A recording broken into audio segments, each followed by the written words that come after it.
The recording has started.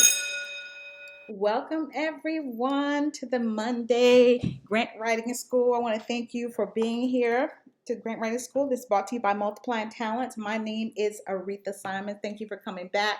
I love spending time with you and answering your questions. Today, I'm going to be reading from my book, The Best Guide for Nonprofit Corporations. You can download the first 4 chapters of the book at grantwritingschool.org. I'm going to be reading from chapter 2 on page 10, and we are going to talk about your right to solicit funds. So you're going to hear that word a lot in the nonprofit world. So some of the topics I'm going to talk about today: what is solicitation? I'm going to share with you some ideas for solicitation, and then we're going to talk about you soliciting help from the community. So as I said, you're going to hear that word a lot in the nonprofit world. And a lot of people will say, who have you solicited funds or donations from? Because as a nonprofit 501c3, you have earned the right to solicit funds. And that's something that you don't get from the for-profit side, but you have earned that right.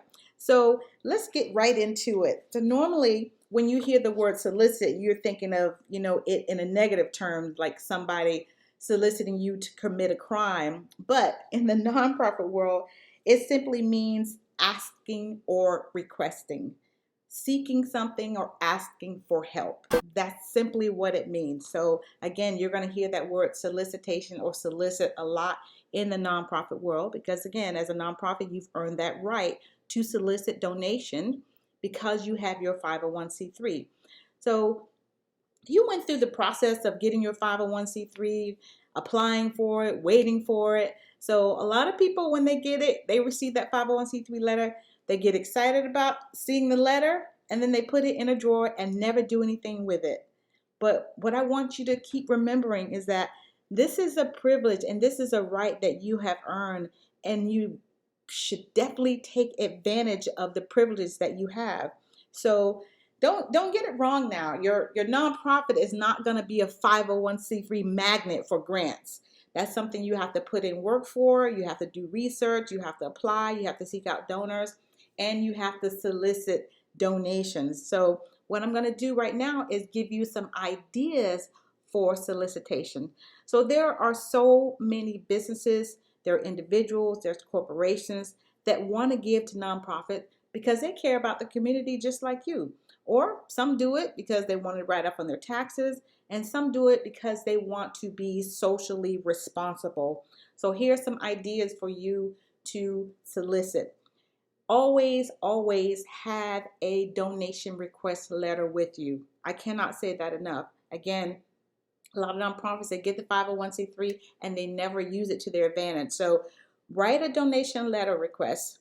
And when you're going out, you're going to Walmart, you're going to Target, CVS, any commercial brand that you know of that is a large corporation, you should always have a donation request letter with you, because a lot of times they give away gift certificates, products, and other non-monetary donations. So some stores may ask you to apply online. So just so you know, when you go in some stores, they may say, oh, we do everything online, we take applications online. But some of them will give you products right there on the spot. I myself have walked into Office Depot when I was helping a nonprofit with a back to school drive. I asked the manager, do you have any supplies that you could give us? He went to the back of the store and came back with boxes and boxes of school supplies. So those are the kind of things that I want you to be ready for.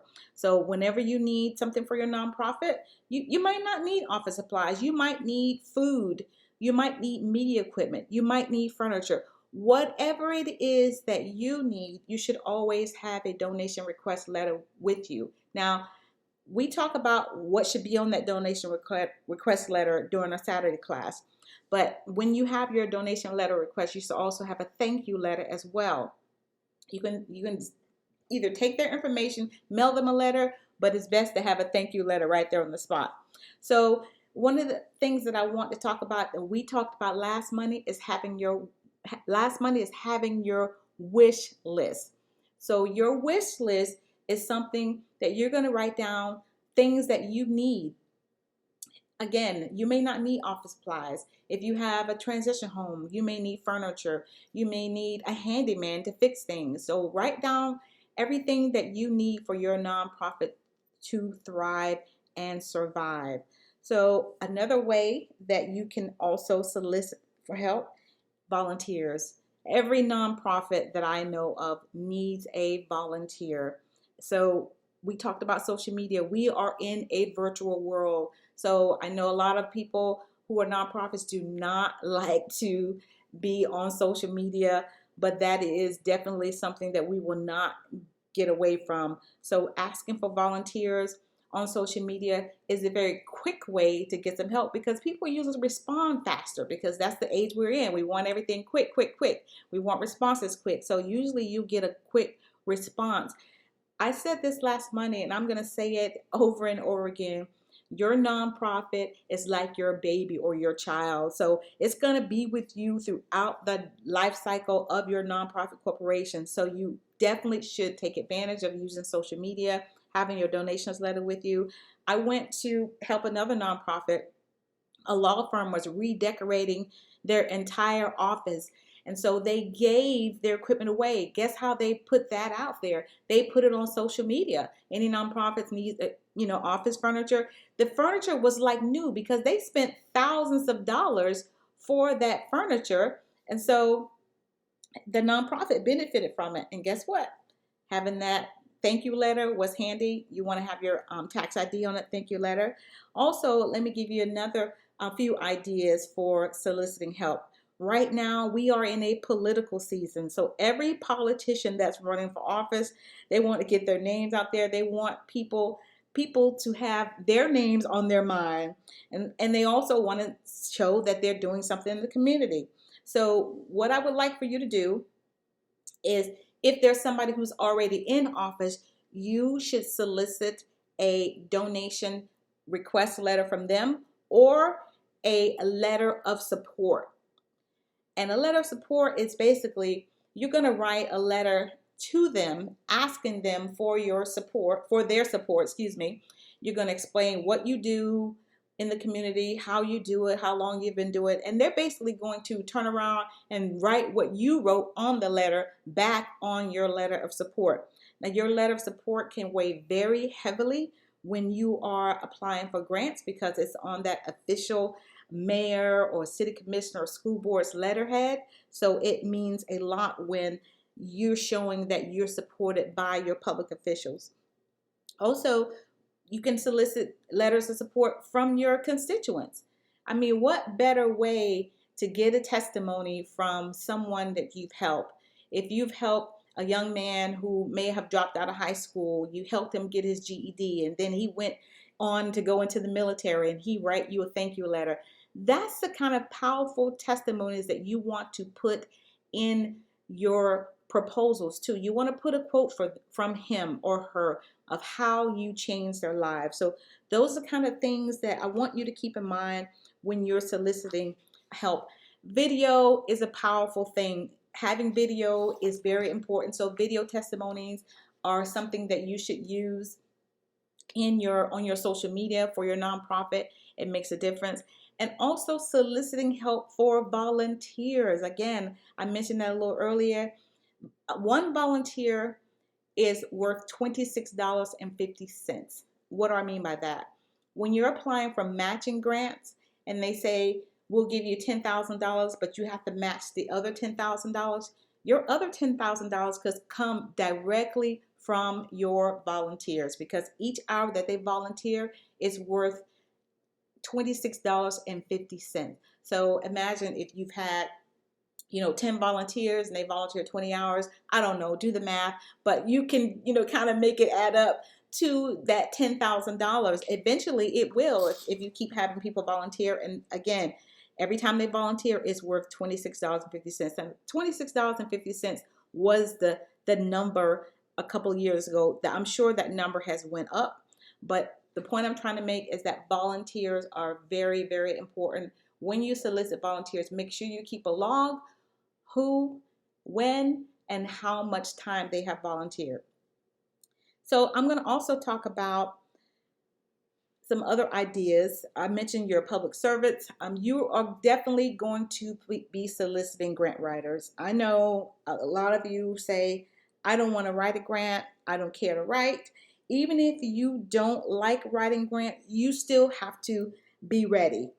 No, not just get ready. You have to be ready to be ready. And if you want to be ready to receive, then you have to have something for the grant writer to flow from, especially if you plan to grow. And if you plan to grow and be around for a long time, you're eventually going to be soliciting grants from larger organizations. So in your grant proposals, again, you have to have what you plan to do, when you plan to do it, how you plan to do it, where you plan to do it, basically the who, what, where, when, and why.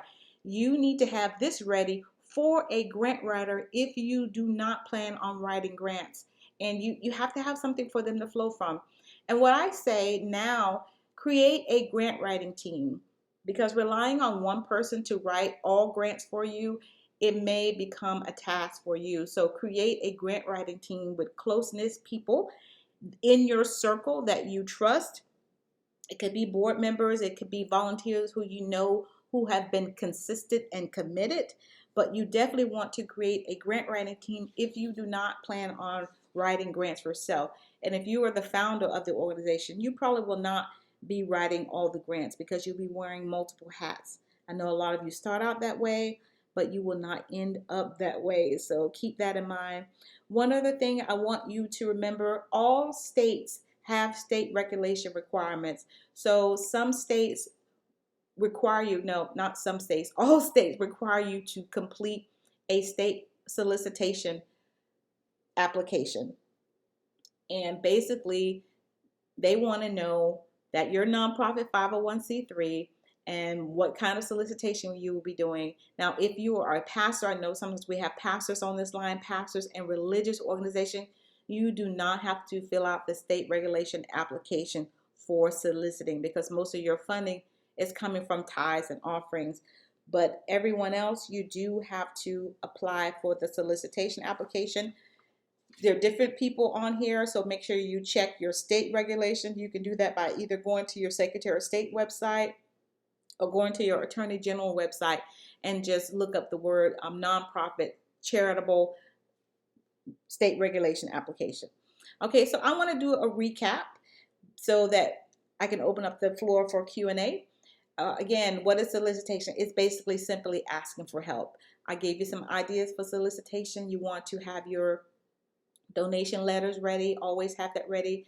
You're soliciting grant writers. You're soliciting, creating a grant writing team, soliciting information from your public officials, like letters of support, doing video testimonies, soliciting videos from your constituents or letters. Always you're soliciting help from volunteers. Again, state regulations are required for nonprofits to volunteer. I don't want to get into why they do it. When you go on their website, you'll see. So what I'm going to do is open up the floor for Q&A. And all you have to do is press *6 and the number 1 to unmute yourself. Press *6 and the number 1 to unmute yourself if you have a question or a comment. *6 and the number 1.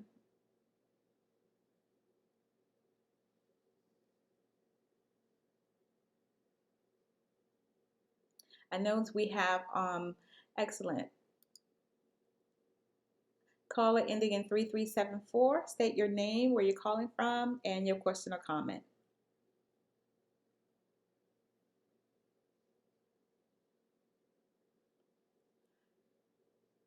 You are unmuted. Caller ending in 3374. Sorry. Hi, everyone. My name is Elizabeth, and I am calling from Florida. And my question is in regards to the donation letter, the request donation letter. Are there specific key things that need to go in that donation letter that funders will be looking for? Yes, and thank you for that question, Elizabeth. Elizabeth is one of our certified nonprofit consultants, so I'm going to ask you to give your information later, but I want to get to your question. So yes, and we do, like I said, we do go through that in our Saturday class, but for the sake of this call, every nonprofit is different. So that's why I say you should have your wish list in that letter.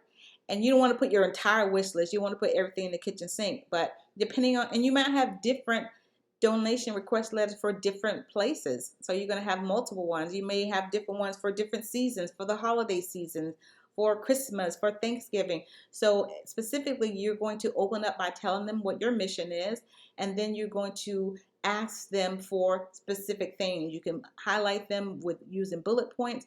And also you're going to ask them for money. You always want to ask for money last, because a lot of times when people see that request, they say, okay, we can do this, we can do this, we can do this, we can do that. Oh, we can't do any of that, but we'll give you $25 towards helping you. So you want to list a few things that you need. Again, if you're going, say if you need something from Publix and it's the holiday season and you want to do a turkey drive, you will list the items you need to fill in a turkey basket. So it just depends. So every nonprofit is different. Did I answer your question? Yes, it does. Thank you. Okay, great. So Elizabeth, would you tell the callers a little bit more about you and what you do for nonprofits? Absolutely. My name is Elizabeth. My company is You Are Life, nonprofit consultant, and I work with nonprofit organizations to help build their infrastructure. And so mainly I do a lot of development and strategic planning for organizations to help them get ready for the work that they're going to be doing in the community. And so I'm expanding my services by going through the class and becoming more certified and being on these calls and learning more information so that I can better assist my clients. That's great. Now, strategic planning is so important because once you start your nonprofit, a lot of people are like, all right, I'm excited. I got my 501c3. Now what? And this is where someone like Elizabeth can come in and really help you with that strategic planning, because you're talking about now basically she's going to be like a surrogate to your baby, helping you nurture it, helping you grow it up in the right way. So thank you for coming on the call, Elizabeth. You're welcome. Thank you for having me. Okay. Oh, tell people how they can reach you. Oh, absolutely. My website is www.yourlife, that's spelled out youarelife.consulting. I'm also on Facebook at You Are Life, and my Instagram is yourlife.consulting. And if you're more of a phone person, you can call me at 407-734-3374. Awesome. Thank you so much.